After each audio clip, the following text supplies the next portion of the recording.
Le podcast Talos.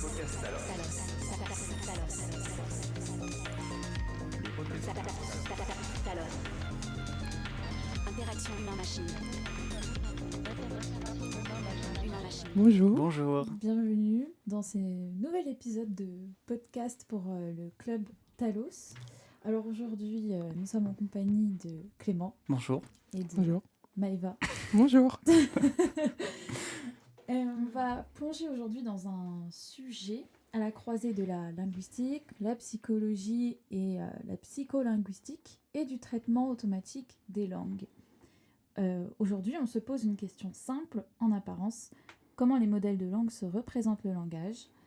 Est-ce qu'ils représentent comme nous ? Dans cette rubrique, on va essayer de voir plus précisément comment ces modèles gèrent les connecteurs comme même si, entre guillemets, ou cependant. Pour y répondre, on va se pencher sur un article de 2023 intitulé Investigating the Effect of Discourse, Connectives and Transformer Suppressor Language Models Understand Connectives Even so they are surprised. C'est un article de... Ouais, je vais peut-être écorcher les noms, hein. Pardonnez-moi. Yang Kong, Emmanuel Chersoni, Yu-Yin Su et Philippe Blache. Merci Mélina pour cette introduction De qualité. de qualité, effectivement. Et oui, le titre de l'article est très long. Et en gros, donc comme ça a été dit, ça parle des connecteurs et de comment les machines comprennent ou non les connecteurs. Ok. Nickel. Alors, donc petite introduction donc, sur cet article. Il y a une première chose qu'on doit savoir, c'est déjà comment est-ce que nous, en tant qu'humains, on comprend le langage.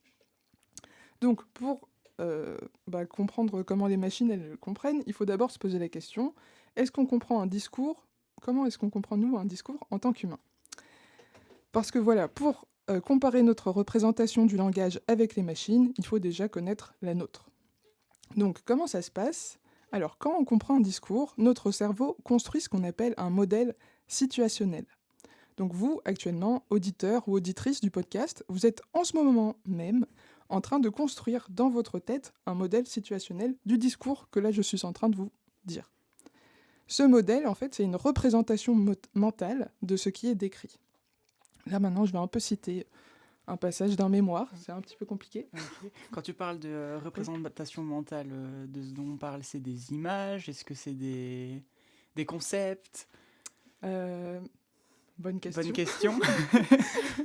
Alors, moi dans ma tête, dans mon interprétation du modèle situationnel, à l'heure où j'en suis en 2e année de thèse, donc peut-être, je mets des...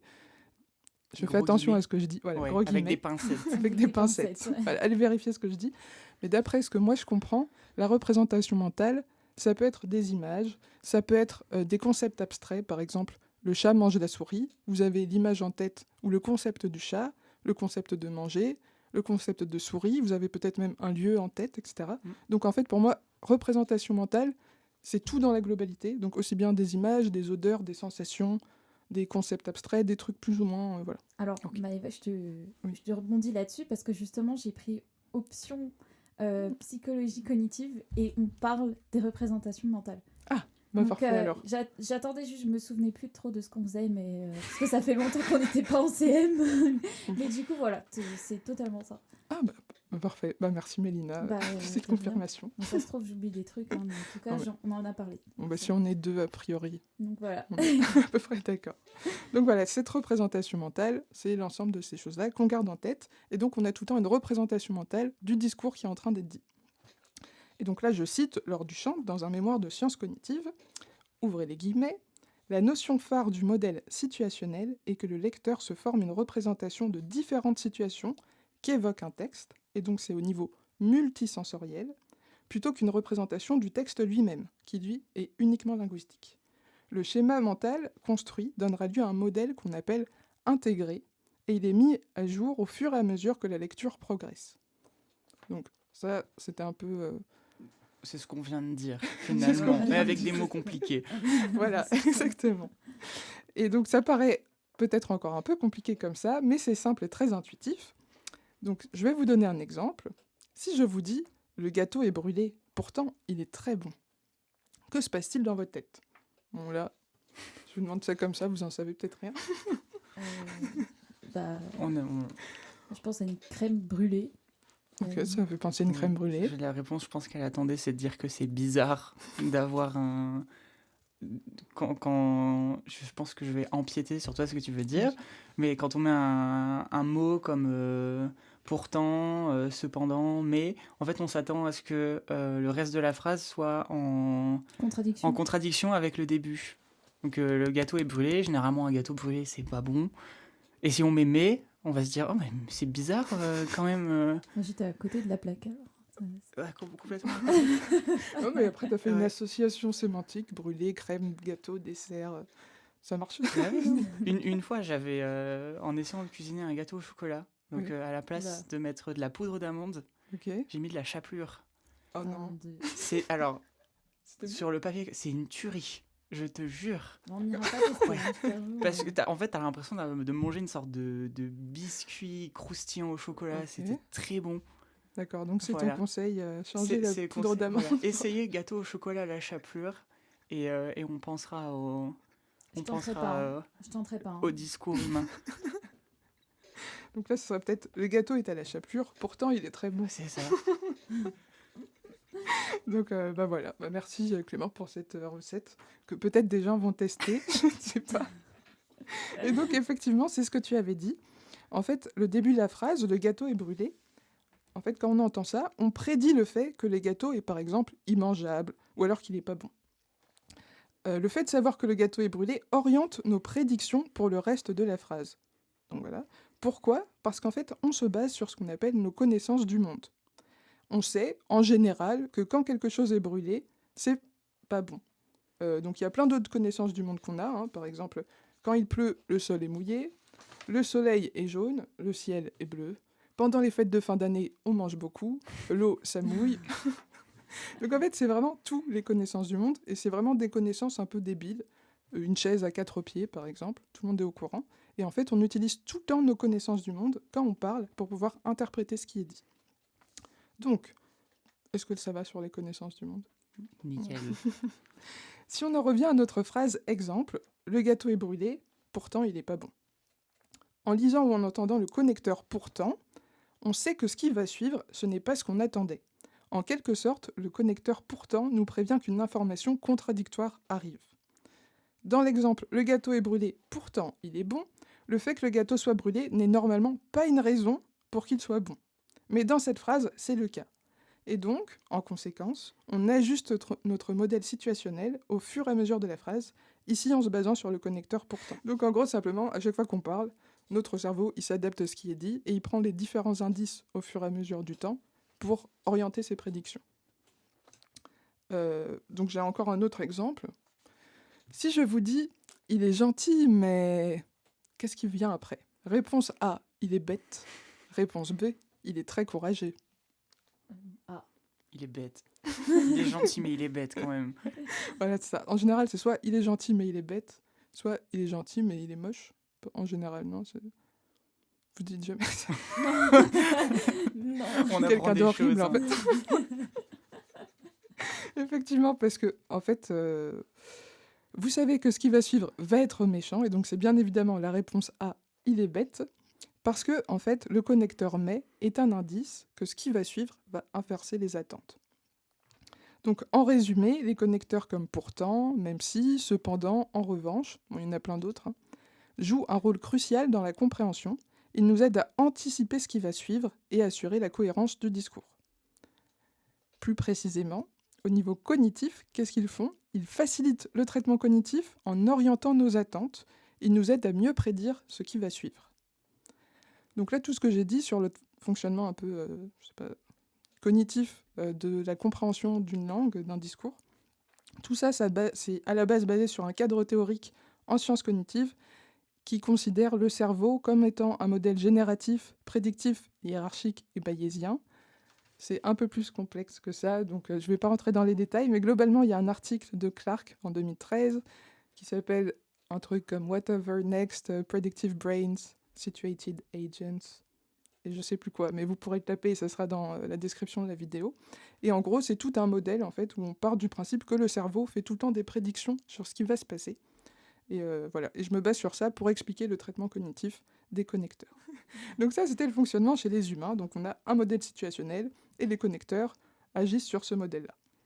Et maintenant, qu'en est-il des machines? Est-ce que les machines ont aussi un modèle situationnel qui est actualisé au fur et à mesure de la lecture? Le podcast Talos. Donc pour comprendre si les modèles de langue appréhendent les connecteurs comme le feraient les humains, les auteurs de l'étude ont testé 3 modèles neuronaux. GPT-2, DistillGPT-2 et GPT-Neo. Oui, parce qu'en fait on parle souvent d'IA, etc., et de machines en général, mais en fait ça veut tout et rien dire en fait une IA, parce qu'il y a plein d'outils. Pourquoi GPT juste Alors d'après ce que j'ai... GPT c'est pour Generative Pre-trained Transformers. C'est un truc comme ça, donc c'est une architecture particulière Ok. qui utilise des transformers, et je vais vous expliquer juste après ce que ça fait. Et je crois que c'est ça, et c'est pour ça qu'en fait il y en a plein, parce qu'en gros c'est la même architecture au niveau de l'algorithme, de comment c'est codé, mais après il y a des paramètres qui changent.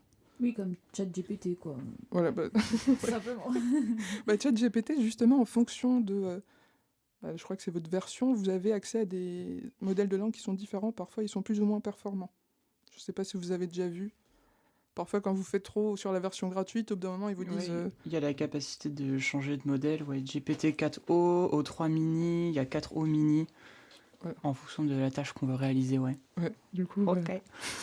Et donc, voilà, il y a plein de types d'IA, et elles n'ont pas toutes la même architecture, le même objectif, la même tâche. Par exemple, on parle souvent, nous, ici, dans le club, de génération, en fait. Génération de texte, comme ChatGPT, génération d'images, comme Stable Diffusion, génération de vidéos.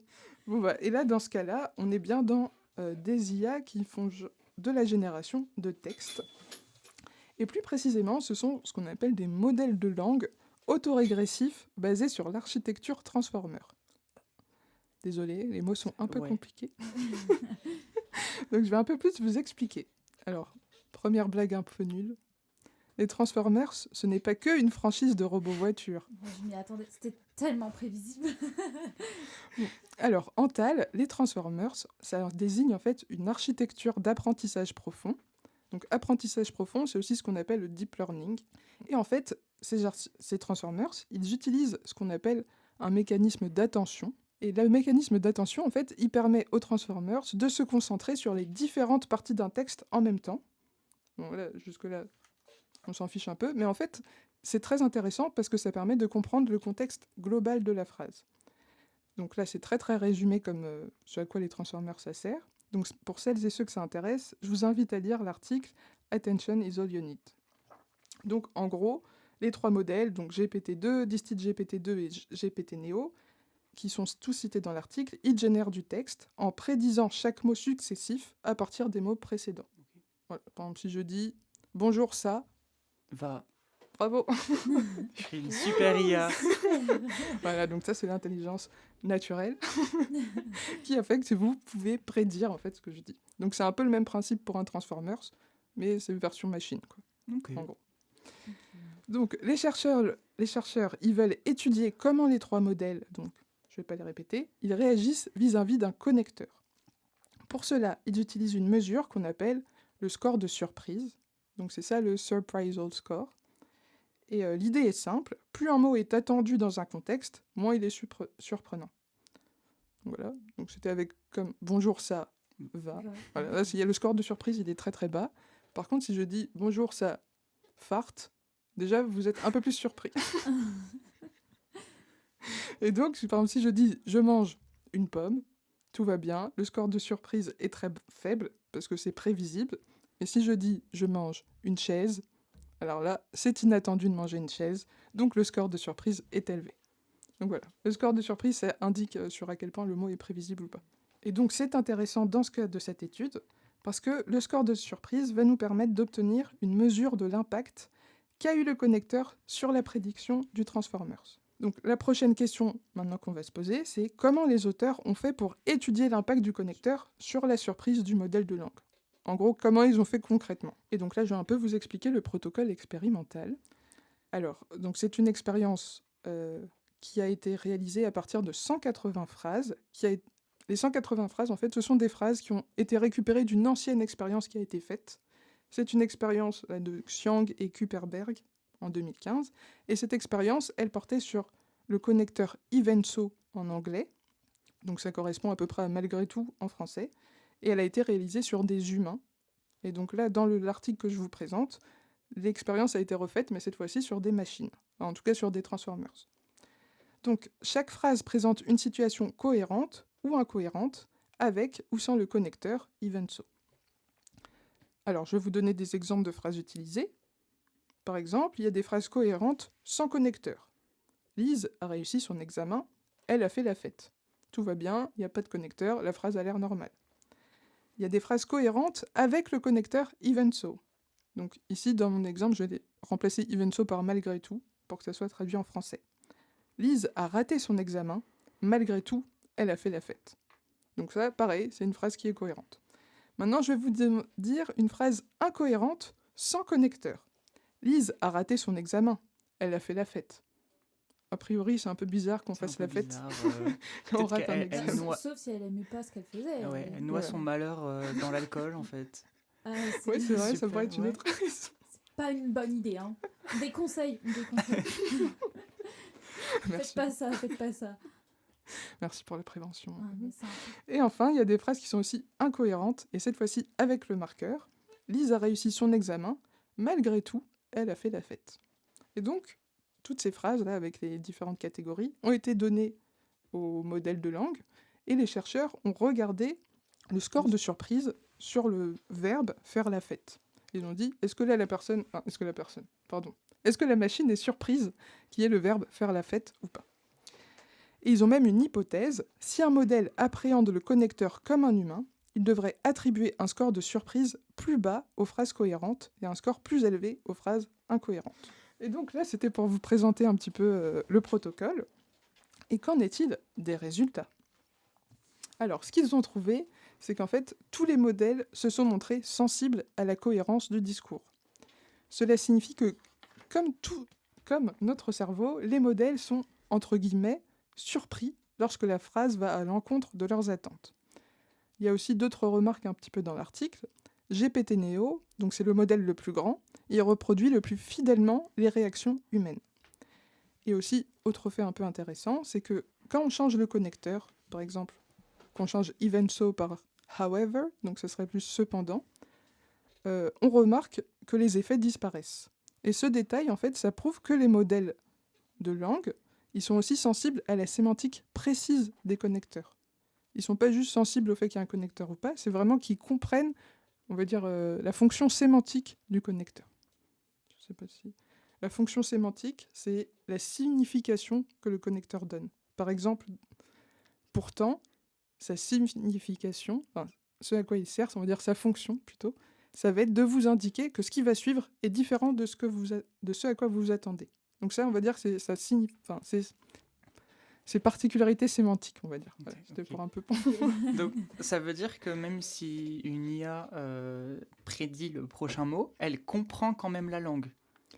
Bah, en tout cas, ouais, dans une certaine mesure, elle peut être en mode « Ah bah ça c'est bizarre, ça je suis plus surprise. » Après, je sais pas vraiment, est-ce que c'est comme ça? Si on peut un peu anthropomorphiser, ouais, c'est un peu... Ok. Et ouais, il y a vraiment la compréhension, en tout cas, des marqueurs. Elle fait la différence entre Evenso et However, alors que c'est assez proche sémantiquement. Donc, c'était un peu... Voilà, et donc que retenir de tout cela, maintenant? Alors, il y a plusieurs choses à prendre en compte. D'abord, cette étude montre que les modèles de langue les plus avancés ne se contentent pas juste de régurgiter des phrases, c'est un peu ce qu'ils font, mais ils ont aussi une certaine représentation précise de la langue. Voilà. Ils prennent en compte des indices subtils, comme les connecteurs, pour ajuster leurs attentes. Donc, par exemple, ils distinguent clairement l'effet de Evenso par rapport à However, ce qui témoigne d'une représentation plus fine de la langue. Mais même s'ils sont sensibles à ces nuances, ils ne reproduisent pas exactement notre façon de traiter le langage. Et donc là, je vais vous parler surtout... Alors, c'est quelque chose que j'ai vu dans un autre article. C'est en fait des chercheurs qui ont étudié le lien entre des expériences qui ont été faites sur les humains en EEG. Donc, je ne sais pas déjà si vous... Électroencéphalogramme. Waouh. J'ai la rêve. Est-ce que tu veux un peu expliquer le principe général, global, hein, pas... comment expliquer? En fait, on place des électrodes, donc des patchs sur le crâne. Et ces patchs, ces électrodes vont capter les signaux électriques du cerveau et ça va être projeté sur une sorte de machine de tableau avec justement les signaux électriques indiqués. Voilà, exactement. Merci. Voilà. Et donc, donc voilà, on peut étudier du coup les activités électriques du cerveau et après, effectivement, on regarde surtout des motifs donc de ce qu'on peut observer. Et par exemple, en linguistique, c'est beaucoup utilisé pour regarder sur le traitement cognitif de la langue et de voir, par exemple, est-ce qu'il y a des mots qui sont plus difficiles à traiter cognitivement que d'autres, etc. Et donc, moi, j'ai regardé un article où, en fait, il comparait des machines, des transformers, des modèles de langue avec des résultats qui ont été faits chez les humains en EEG. Et donc, ils en discutaient de ces résultats. Et donc, ce que ça a donné, c'est que d'autres recherches mentales ont déjà montré que les prédictions des modèles de langue sont fortement corrélées avec l'amplitude de la N400 dans les expériences EEG. Donc N400, qu'est-ce que c'est? C'est un motif particulier. Et en fait, pourquoi N400? C'est parce que c'est négatif à 400 millisecondes environ après l'apparition du stimuli. Donc c'est un motif qu'on observe dans l'activité cérébrale, qui est donc négatif à 400 millisecondes. La courbe, elle baisse, quoi. Voilà, la courbe, elle baisse, merci. Et en gros, à quoi ça sert? Eh ben, nous, c'est en réalité un marqueur cérébral de la surprise sémantique. Par exemple, le gâteau est à la chapelure, mais il est bon. Dans vos têtes, il y a sûrement une N400 qui s'est passée. Parce que... Voilà. Sauf moi, du coup, parce que j'ai l'habitude. Voilà, c'est ça. Toi, c'est peut-être dans tes connaissances du monde. Toi, c'est totalement intégré que les gâteaux à la chapelure sont excellents. Mais, voilà. Et, attends, j'ai peut-être mal compris, mais du coup, ils avaient trouvé des données similaires entre les machines et les humains, ou pas du tout? Alors, dans le premier article, l'article sur Evenso. Oui, c'est celui dont tu viens de parler avec l'expérience des Et ils se encéphalogrammes. sont basés justement sur les humains pour les IA, justement. Oui, c'est ça. Et après, là, dans le deuxième article là, que je parle avec la N400, Oui. Alors c'est un article où, oui, en gros, ils comparent, ils font faire des expériences à des modèles de langue, et après, ils comparent les résultats des modèles de langue avec les résultats d'expériences en EEG sur les humains. Donc c'est un peu le même principe de l'article qui a été présenté. Mais ils ont trouvé des corrélations entre les deux, du coup. Je crois que j'ai loupé un mini morceau. Oui, pardon. Donc ils ont trouvé une corrélation entre la N400, l'amplitude de la N400 et les prédictions du modèle. Donc ça veut dire qu'en fait, dans une certaine mesure, les modèles de langue et le cerveau humain, il y a des phénomènes linguistiques qui traitent de la même façon, ou en tout cas qui sont corrélés. Donc déjà, un peu incroyable. Super intéressant. Mais... Waouh.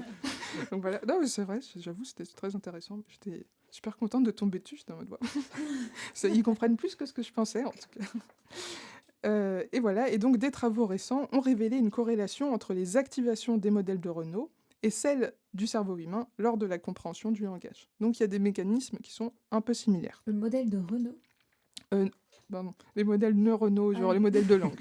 Ok. Et donc, maintenant, étant donné que les êtres humains sont la référence en matière de tâches liées au langage naturel en général, c'est-à-dire que quand on a une machine, on va toujours comparer la machine par rapport aux performances d'un être humain. Si un modèle de langue peut faire des prédictions qui correspondent beaucoup à celles que les humains font dans le cadre de la compréhension du langage, cela peut suggérer que les représentations apprises sont au moins, dans une certaine mesure, fonctionnellement similaires à celles que les humains utilisent pour générer les mêmes prédictions. Donc en fait, c'est ce qu'on a dit en termes plus simples tout à l'heure, qu'il y a des similarités entre le traitement des connecteurs concessifs par les humains et par les machines. Mais cette proximité, ça soulève aussi des limites, parce qu'en fait, la compréhension du langage, c'est pas juste la N400 dans le cerveau. Sinon, ça serait bien. Non, c'est bon. La linguistique, c'est fini. Mais non, c'est quand même beaucoup plus complexe que ça. Donc, en fait, il y a même... est-ce que les machines peuvent... Est-ce qu'il y a d'autres corrélations avec d'autres marqueurs cérébraux, par exemple? Ça, c'est une question. Voilà. Et en somme, ces résultats sont fascinants et posent plusieurs questions.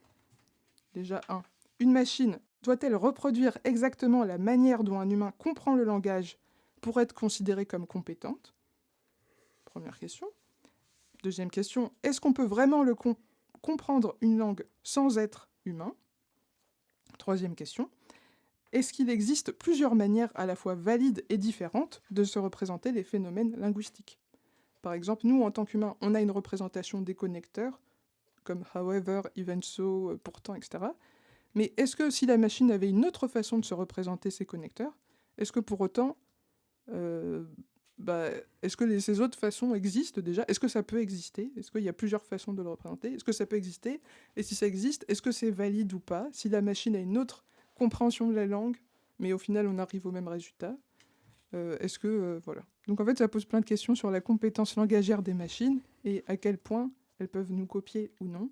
Et après, ça pose même des questions au niveau un peu plus linguistique, un peu plus théorique. C'est sur les phénomènes linguistiques et comment ils peuvent être représentés. Le podcast Talos. C'est super intéressant.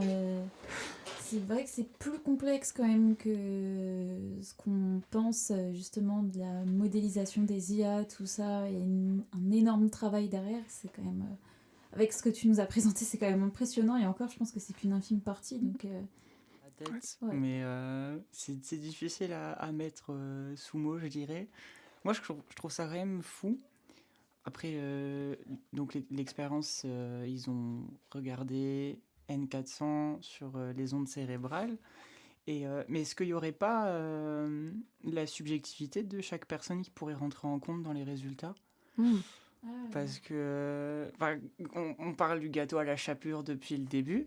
Pour vous, ce serait peut-être une surprise parce que vous avez jamais essayé, mais peut-être que du coup, on rigole, mais peut-être que pour moi, j'ai pas de. le problème avec.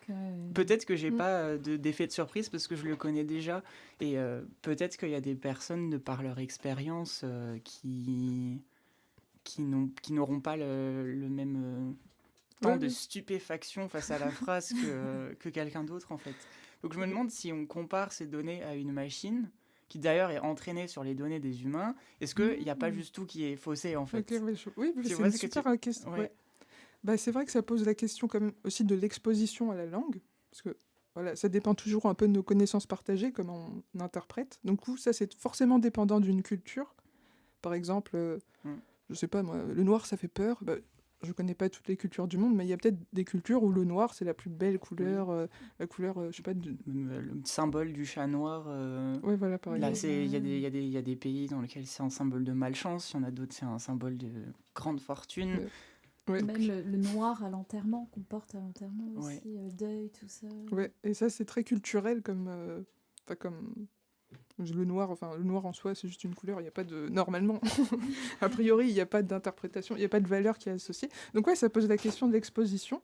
Après là, pour répondre juste déjà sur les humains, en tout cas dans une communauté linguistique, par exemple tous les gens qui parlent français, et tous les gens qui parlent français, quand ils voient le connecteur pourtant, ils vont avoir une N400 juste parce que c'est le connecteur qui provoque ça. Mais après c'est vrai, bonne question. Est-ce qu'il y a des variations entre les êtres humains? J'imagine que oui. Oui, On est il y a tous toujours différents. des variations entre les êtres humains. C'est différent. Ouais, c'est vrai que c'est une bonne question. Oui. Et encore plus pour les machines. Est-ce que du coup, il peut y avoir des différences entre les machines? Après, ChatGPT, on prend l'exemple parce que c'est la plus répandue. Je ne sais pas si elle est entraînée avec plusieurs pays différents. Je crois qu'il y a plusieurs langues. Je pense qu'elle est plus complète, mais peut-être que des plus petites IA vont avoir plus de mal avec d'autres langues. Oui. Je ne sais pas. Et en plus, ça pose aussi la question des biais. On parle souvent des biais dans le club. Par exemple, c'est pas les machines qui ont des biais racistes ou sexistes, etc. Les biais, d'une certaine façon, c'est un peu des connaissances sur le monde avec lesquelles on raisonne. Et donc, de la même manière qu'il y a des biais, il y a peut-être aussi un peu des biais de surprise. Enfin, de ce que nous, on trouve surprenant. Mais bonne question. Ça m'a J'avais même pas pensé.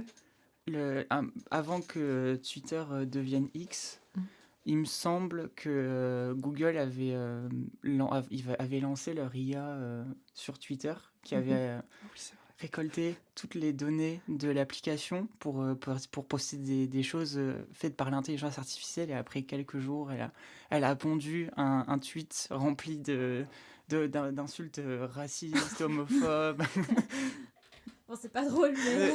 non, mais ils l'ont vite enlevé, quoi, du coup. Compréhensible. Non, mais ouais, c'est vrai que bonne question sur l'exposition, parce que l'exposition joue. Connaissance. Je sais pas.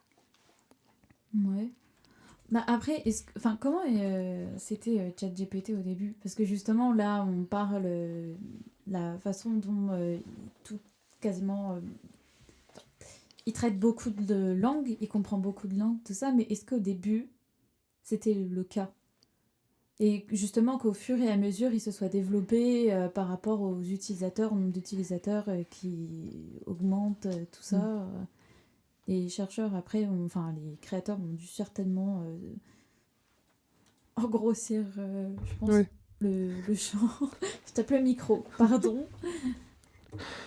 Bah, alors, j'ai pas tous les éléments de réponse, mais effectivement, en tout cas, je sais que dans les débuts du TAL, c'était beaucoup sur l'anglais ou le français. C'est ce qu'on appelle des langues dotées. Parce qu'en fait, comme on s'entraîne sur des données, il faut qu'il y ait beaucoup de données dans la langue cible. Et donc, par exemple, si on prend une langue, je sais pas moi, le mongol, bah, je pense qu'il y a moins d'écrits sur Internet, il y a moins d'écrits en mongol qu'en anglais. Et donc, ça veut dire que c'est plus facile de récupérer des données en anglais. Et donc, au début, en tout cas en TAL, c'était vraiment anglais, français, espagnol, chinois, enfin, les langues les plus utilisées. Oui. Et au fur et à mesure, ouais, ils essayent d'en faire venir. Et après, je sais qu'il y a aussi des phénomènes.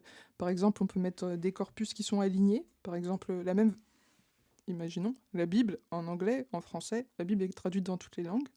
Et donc, on peut entraîner un modèle sur un corpus qu'on dit aligné et multilingue. Et donc, ça permet peut-être parfois d'entraîner son modèle pour qu'il puisse comme transférer son savoir des autres langues depuis une langue qui est moins dotée. Mais voilà, après, j'imagine qu'il y a beaucoup plus de failles, par exemple, dans des langues comme je sais pas, le kabyle versus le français sur ChatGPT. Oui, voilà. Parce qu'il n'y a Euh. pas forcément beaucoup d'études en kabyle. Ouais, enfin, pas vraiment beaucoup d'écrits. Par exemple, il n'y a pas un réseau social qui est, je sais pas, il y a 15 millions d'utilisateurs qui tous les jours écrivent en kabyle des articles, etc. Et donc, c'est plus dur à trouver et plus dur à entraîner. Très peu de connaissances, quoi, au final. Ouais, moins, en tout cas, ouais. Bah après, je sais que là, c'est le truc en TAL, c'est un peu sur les langues peu dotées. C'est les gens, justement, qui essayent de trouver pour, entre guillemets, les petites langues. Enfin, c'est pas petites langues, mais les langues qui ont peu de ressources sur lesquelles on peut s'entraîner. Je sais qu'il y a des chercheurs qui travaillent vraiment sur ça, et c'est ce qu'on appelle les langues peu dotées, ils appellent ça. Et ils font de la recherche, justement, dessus pour savoir comment récupérer les données, est-ce qu'on les construit, les données, etc. Donc c'est vraiment tout un enjeu. Et puis après aussi, ça pose des questions éthiques. Parce que voilà, c'est encore les inégalités qui se reproduisent dans le modèle de langue, quoi. Tout à l'heure, juste, tu parlais de représentation mentale, ça m'a fait penser. Petit fun fact du jour. Ce matin, j'écoutais la radio et l'animateur radio se basait sur une étude menée par des chercheurs. Alors, à votre avis, combien on a de pensées par jour? Donnez-moi un nombre. L'individu lambda ou... Qu'importe. Ouais. Parce que je pense de mon côté, ça doit être au-dessus des 1 million, mais... Tu penses En fait, ça me paraît vraiment exagéré, mais j'ai l'impression qu'on n'est pas loin.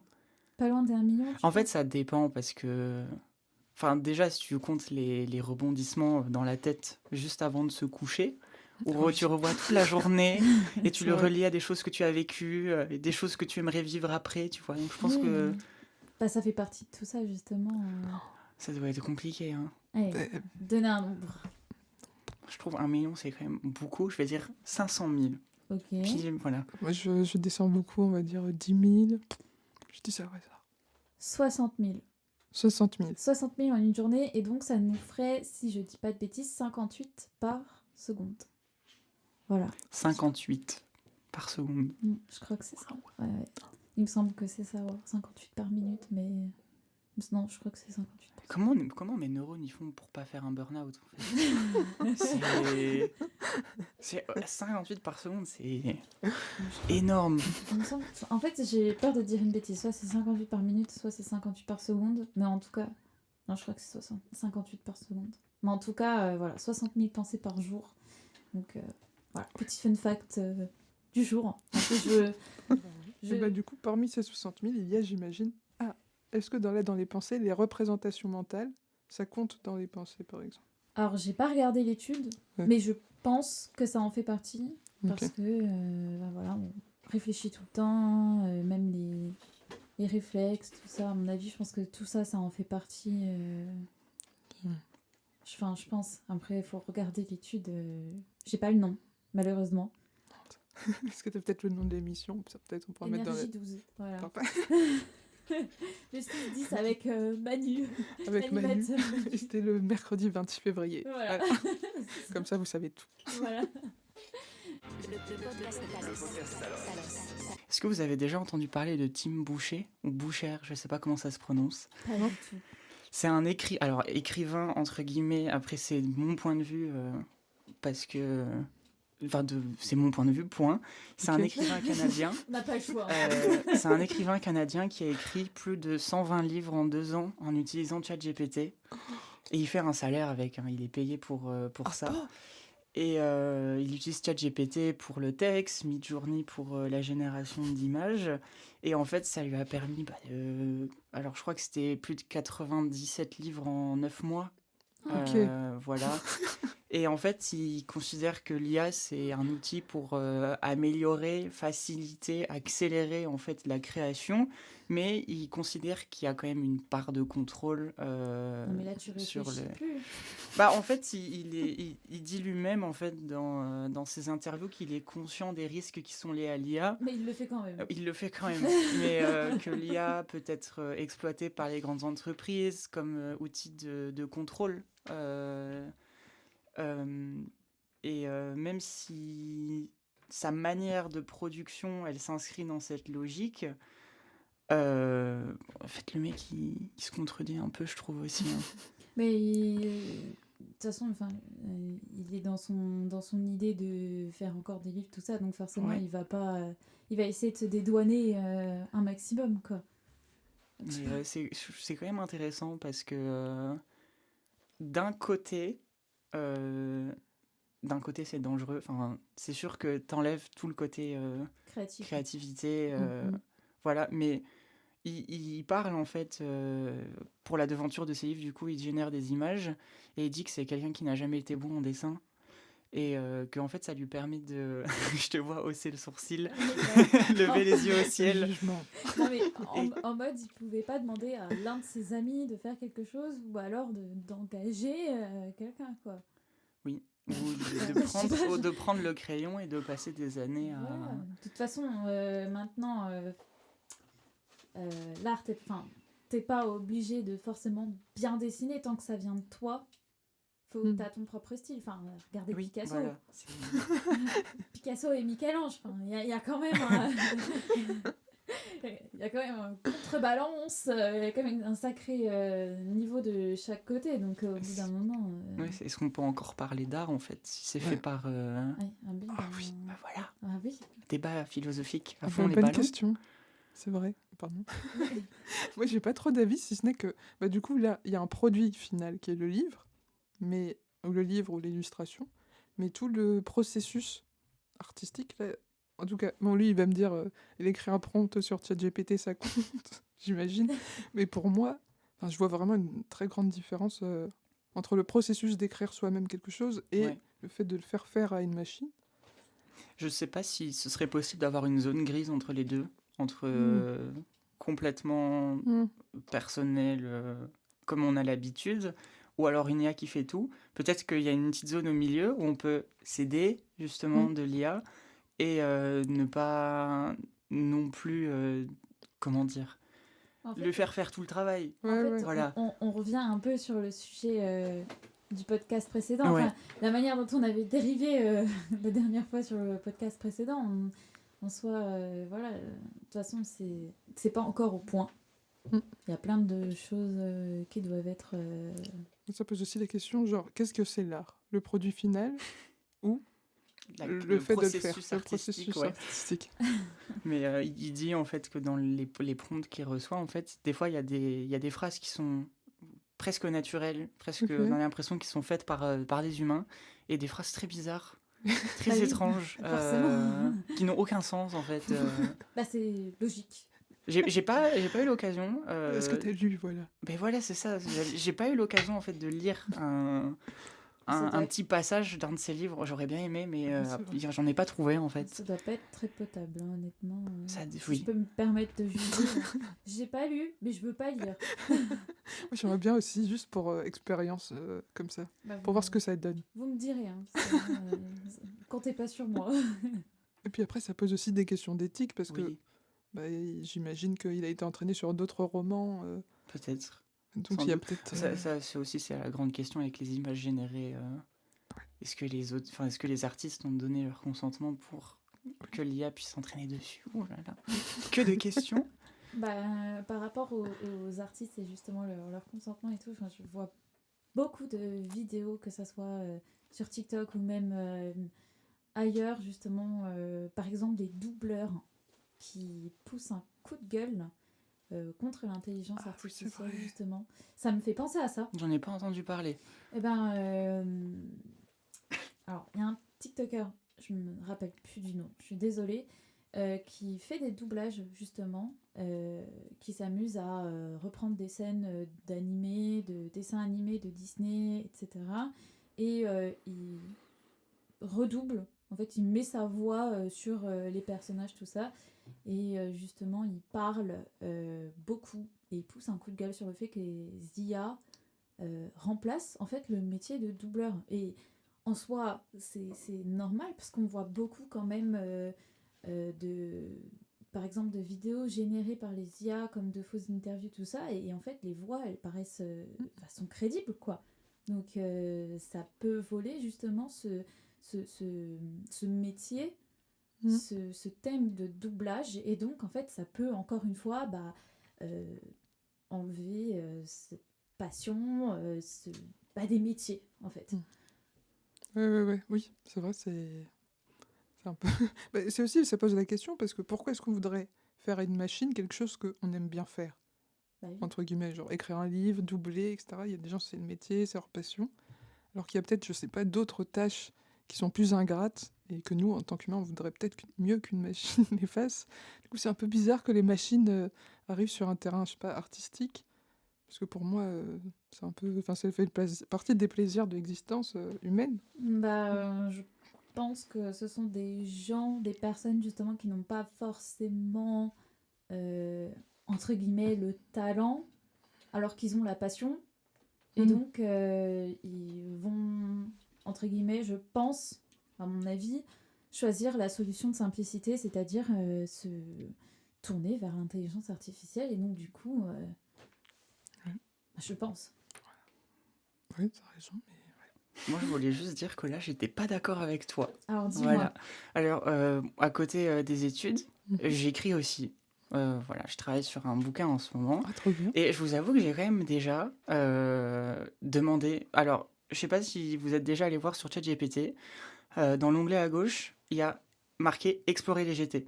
Donc en fait, il y a différents GPT qui sont entraînés pour différents problèmes. Donc, si vous voulez voir. Comme ce que Maëva a parlé justement tout à l'heure. Oui, mais Ok. là, c'est plus pour productivité.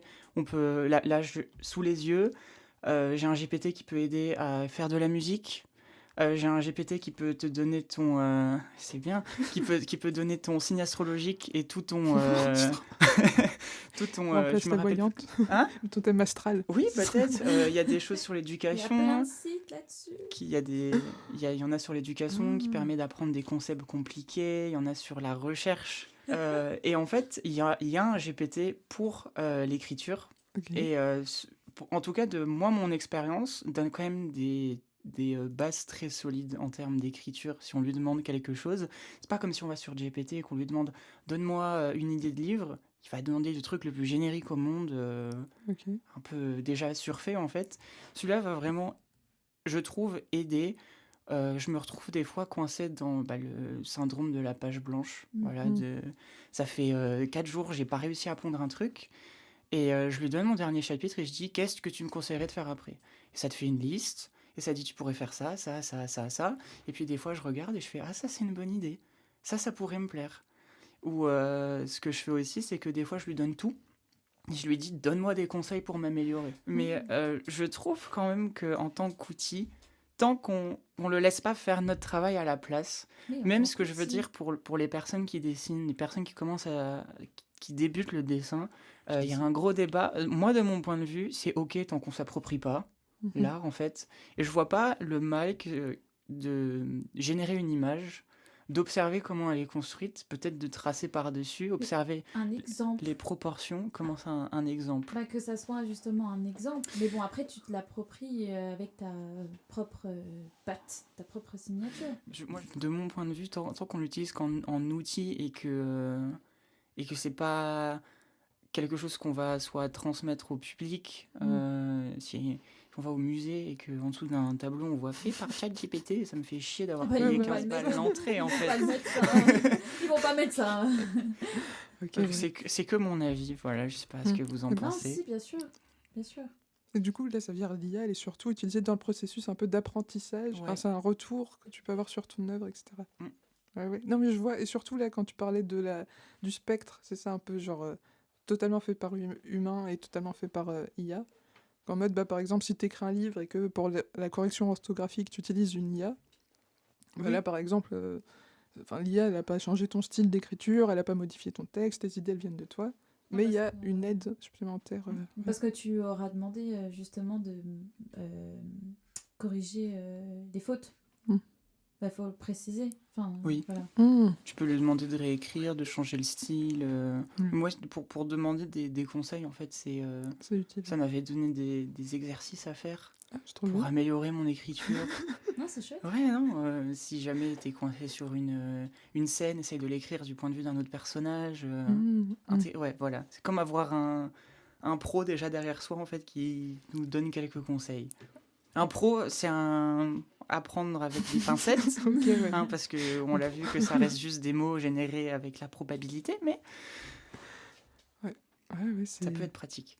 Oui, Et voilà. après, bon, là, si je voulais faire le contre-argument, par exemple, le fait de demander de l'aide, par exemple, demander à ChatGPT, est-ce que ce serait pas mieux, je sais pas, j'ai pas d'avis forcément dessus, hein, mais par exemple d'aller sur un subreddit writing, je suis sûr qu'il y en a un, il y a des gens qui s'entraident, ou il doit y avoir des discords de gens qui font je sais pas quoi. Et donc, je Oui, sais non, mais pas. il y a tout, Reddit, il y a tout. Donc, Donc, par exemple, sur Reddit, est-ce que ce serait pas mieux de poster ton écrit? En gros, poser ta question que tu demanderais à ChatGPT, mais cette fois-ci à des humains.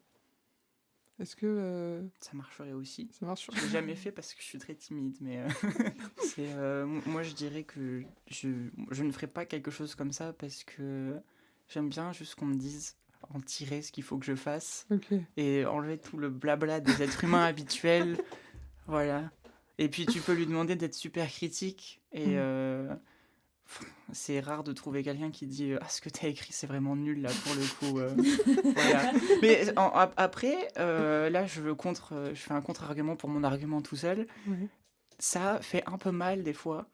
Ok. Parce que je cherche la validation entre guillemets où je lui dis est-ce que tu aimes ce que j'ai fait et ça fait oui c'est bien tu as du progrès mais tu peux améliorer ça et t'as beau mais vraiment même si j'ai essayé tu reprends ce qu'il a écrit et que tu lui redonnes et tu dis oh comment est-ce que c'est il va quand même trouver un truc qui va pas. Ok. Mais oui, mais forcément, c'est pas un être humain, donc forcément, c'est fait pour. Hein. Mais c'est vrai que je préférais avoir un petit club Ouais, d'écrivains plutôt que de parler à une Mais machine. après, peut-être que ça pose la question justement de l'accès à la communauté humaine. Enfin, par exemple, s'il y avait des endroits, je sais pas, Metz, où il y aurait plein de gens qui sont en train d'écrire et qui s'entraident entre eux, peut-être que tu aurais moins le besoin de demander à ChatGPT des choses. Peut-être. Et là, vu que, je Est-ce sais pas, qu'elle peut-être est- c'est plus dur à trouver. Est-ce qu'elle est dans des clubs de lecture et justement attendre les avis de chacun sur des livres et des choses comme ça peut peut-être aider. Enfin, je sais pas si c'est clair. De juste d'avoir un feedback humain. Genre, Ça, comment chacun, par exemple, arrive à interpréter sa propre vision, sa propre compréhension du livre, tout ça, et justement là-dessus, sur les avis, tu peux dire ah celui-là il pense comme ça, c'est vrai que c'est je vrai. pourrais le tourner de la sorte, Ça, machin, peut-être. Bah, Non, c'est un très bon argument.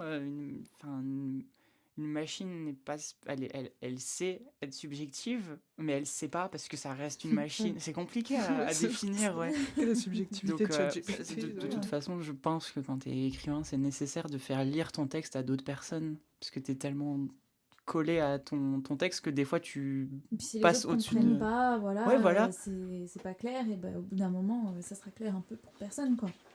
La vulgarisation, voilà, vulgarisation des mots.